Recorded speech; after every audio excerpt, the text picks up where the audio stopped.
Et salut tout le monde, je suis Spine, on se retrouve aujourd'hui pour le conseil numéro 9 si ma mémoire est bonne.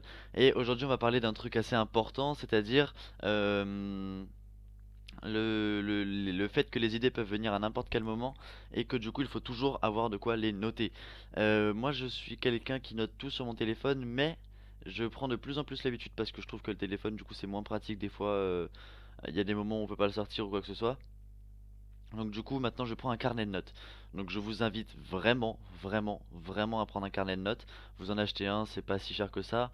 Vous avez un stylo qui est dedans ou vous n'êtes pas obligé d'avoir un grand carnet de notes, un tout petit truc, ça ira. C'est juste histoire de noter si jamais vous avez une idée qui vous vient. Parce que des fois les idées elles viennent alors qu'on n'est pas du tout prêt à les recevoir.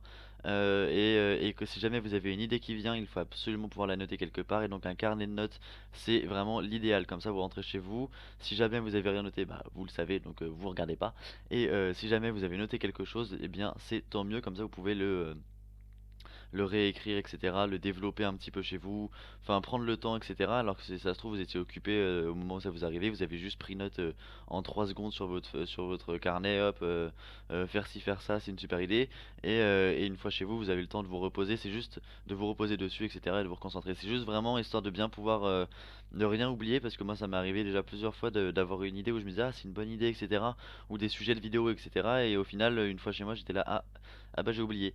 Donc du coup vraiment prenez un carnet de notes, c'est tout simple, mais gardez-le toujours sur vous, c'est rien de chiant, c'est rien de compliqué, c'est vraiment simple et pratique. Donc ça a que du bon. Et aussi un petit cadeau, si vous savez pas faire un carnet de notes, je vais vous faire une petite leçon pour faire un carnet de notes, on peut appeler ça un DIY, mais j'avoue que j'ai pas envie que ça s'appelle comme ça. Mais bon, bref, on se retrouve tout de suite pour faire le truc. Allez, ciao tout le monde. Donc tu prends une feuille, des ciseaux, tu fais des petites feuilles, tu prends une agrafeuse ou du scotch ou plein de scotch.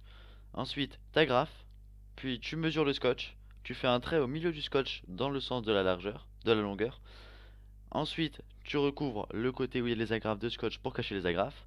Puis t'écris carnet de notes et t'as un carnet de notes. Voilà.